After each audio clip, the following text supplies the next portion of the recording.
Since 1948, every Republican National Convention has been held in July or August, even September, as was the case in 2008. The problem is that limits the time the nominee and running mate have to make their case before the general election. A June convention addresses that, and more importantly, shortens the time between the convention and the primaries that keep getting earlier and uglier. The Republican National Committee is heading to Cleveland for their nominating convention. Interesting, especially when you consider that Ohio is almost bathed in Democrats, and Cleveland itself strikes as more than a suspect decision. We'll dig into that and much more from the political scene. Welcome into MidPoint, the founder of Judicial Watch and Freedom Watch, and who took the Cleveland call and asked in an article. It has received plenty of national attention. I want to correct myself. He lived and worked in Cleveland. He is not from Ohio. From Los Angeles now, we welcome Larry Klayman into the show. Larry, thanks for being here. Pleasure. Want to make sure we get all the places right here and make sure that we note all that. Well, I'm around. I'm a little bit like Yasser Arafat. I don't sleep in the same place apart. Well, I dare say you may not be able to sleep in Cleveland after the article that you wrote, because it certainly started out, and the line that got a tremendous amount of attention here in all the different websites was, Larry Klayman slams Clevelanders as too fat to host GOP convention. All right, tell us how this whole thing started and why you went after Cleveland. I had experience with Cleveland. I lived there for a period of time after I ran for the U.S. Senate in Florida, Ed, where you're from, and myself as well. That's my state, my native state. I moved up to Cleveland. I worked for a law firm there, Walter and Haverfield, and I lived downtown in the Warehouse District, which was intended at the time to rejuvenate Cleveland. Cleveland had become, in effect, a ghost town. It had lost a lot of industry. Its sports teams have essentially not won anything for decades, perhaps centuries. And they were looking really to create a new image. I did some TV commentary about Cleveland, and I was very enthusiastic about it. But over time, as I lived there, I found it to be one of the most depressing places I've ever experienced. And that's not to say there aren't nice people in Cleveland. There are. I still have friends there. But Clevelanders have an attitude, an approach, that they're victims. And the fact that sports teams have never won anything in modern history is a reflection of that. But more importantly, with regard to the Republicans, is that close to 99% of all the precincts in Cleveland voted for Obama. It may even be 100%. It's the most liberal city in the United States, bar none. Dennis Kucinich, who was a congressman there, essentially a communist, that was their congressman. And so it doesn't make sense from that perspective, but also from a logistical perspective, Cleveland is completely a dead letter. They don't have hotels.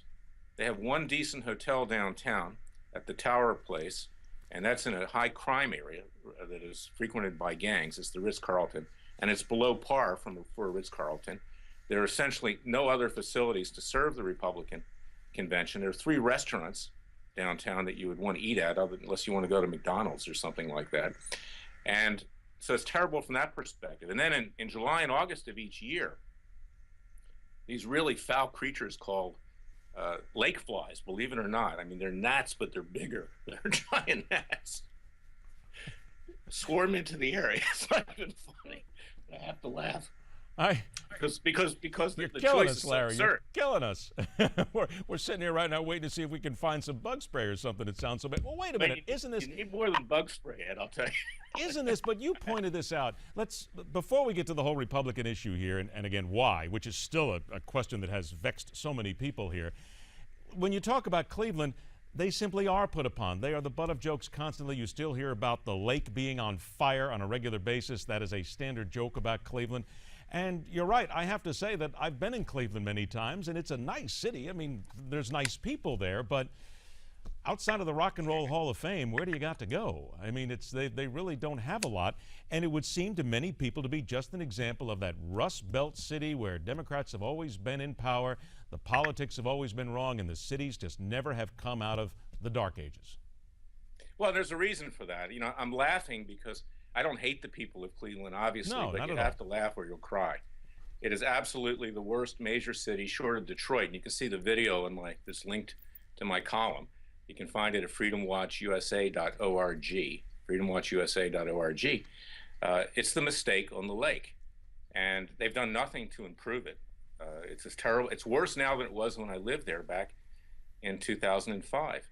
And why the Republican Party would want that kind of an image when it's on the decline, in effect, They're trying to rejuvenate themselves, but frankly, the establishment of the Republican Party continues to put down conservatives and libertarians. It's run by John Boehner, who, people have lost faith in as Speaker of the House. Why they would want to have a convention in a city which is a certified loser is beyond belief. And let's talk about the legal system in Cleveland, of which I've had some experience. It's one of the most corrupt in the United States, particularly the family courts, where judges and lawyers scratch each other's backs. It's constantly criticized by even the leftist Cleveland plain dealer as being a cesspool. The city is a total wreck. So I'm not advocating for the Republican Party. I'm nonpartisan, although I am a conservative libertarian, and certainly don't like to see Obama in power from a personal standpoint, or any of his successors, particularly Hillary Clinton, who I fought for many years at Judicial Watch and continue to fight at Freedom Watch. But why Cleveland? If you want to do it in Ohio, and Ohio is a key electoral state, do it in Cincinnati, do it in Columbus, but not Cleveland. It's a terrible, terrible place to present an image for the American people. It's basically a city which is one step from going under for the count. Well, then try and find something positive here then from the Republicans' side of things then. You've pointed everything out, which is exactly correct. It is a Democratic state. There's no reason to think there's going to be more than, if you have 10,000 people who go to the convention, that will make 10,002 Republicans that will probably be in Cleveland at that specific time. What's the point they're trying to make? Or are they simply just, have they gone off the rails on this one? Did no other city want them? You have to find it stunning to believe that they couldn't put it somewhere else. I got to tell you, I mean, I'm looking at this from a neutral perspective. I don't do business with the RNC. We're nonpartisan, but Rance Priebus, who's the head of the RNC, I don't know why he's still the head of it. I mean, after the last election, after that incredible defeat, that they snatched defeat out of the jaws of victory with Mitt Romney, who I believe was a good candidate and is a good man. This guy shouldn't be the head of the RNC. For him to choose Cleveland, now he's from another Midwestern city, which is almost as depressed, apparently Milwaukee, Wisconsin. Maybe he likes the Midwest, but you know what? If he likes the Midwest, why doesn't he go there on vacation? And why does he subject his entire party to a city of losers? And as far as, the allegation of being fat, yeah, they are fat. It's pathetic that you walk down the street, people look like they're going to have a heart attack at any moment. That's how overweight the whole city is, because they have no self-respect for themselves. And that's Cleveland, Ohio.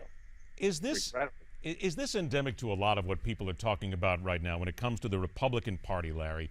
Because if you look at them losing in the first election with Barack Obama, the second election, you pointed that out as well, what's happened here with Mitt Romney, that this is a party that in many ways, as many people would feel, has simply lost its way, and they continue almost wandering in the American desert here to try and find some sort of way to recapture the magic? Yeah, see, the problem is that they're going back to their standard playbook, the Karl Rove's playbook. Okay, and the Karl Rove playbook doesn't work anymore. You do have a different demographic in this country. You have to stand for something. People respected Ronald Reagan, and he was swimming upstream for most of his presidency because he believed in something, because he had values. And even if you don't believe in what the other person believes in, you can respect them. But nearly everyone has lost respect for the leadership of the Republican Party, including Republicans themselves. And I personally am a Republican, and I'm saddened by it. Because if you go back to the days of Thomas Jefferson, our great founding father and third president, he was the first Republican. And he had real concepts of values, and he challenged. He was, more than an icon. He was our ultimate hero, along with Adams and Washington and others. But the Republican Party is no longer Thomas Jefferson. The Republican Party is an expedient party. And that's why I use the analogy of fat people, and I don't mean to disparage people because they're overweight, because many people are overweight. I'm a little overweight myself right now. But the reality is that that's a metaphor for the fact that the Republican Party has become too fat, feeding at the trough of the American people. They're like money changers in the temple in Jerusalem. As long as the change keeps rolling in reality, they're happy to split the pie with the Democrats. And they're both feeding off of the American people, both major political parties, and our country is sinking faster than a rock. We have the head of the Republican Party, John Boehner, who stands for nothing. I got about 30 seconds here. Does it just come to the point where they've got to jettison the Roves, the Cheneys, and all these from the old era and simply just start again, or at least try to start a little bit younger, a little fresher? Well, they should start again. Necessarily being younger is not the answer. Getting people who have values and stand for them is the answer. You can take a lot of positions. I'm against illegal immigration, but you don't have to show a venom towards Latin Latinos or others, you know, and sometimes that venom comes out. And you can take positions, you can be fair. Ronald Reagan, everybody liked him. He didn't make it personal. This Republican Party needs to stand for things, needs to stand for the rule of law, needs to stand for individual rights and liberties, needs to put an end, join us in our lawsuit against the NSA to prevent the American people from being spied upon and enslaved with constant surveillance. It needs to actually do something in Congress. You know, the Government Oversight and Reform Committee, We're going to have to end it there, Larry. Unfortunately, we are all out of time. The people from Cleveland, they're calling you on your phone right now, and that's to ask you out to breakfast, I think. Larry, it's a pleasure to talk to you. We'll do it again. Thank you very much. Freedom Watch and Judicial Watch, and more to come on MidPoint.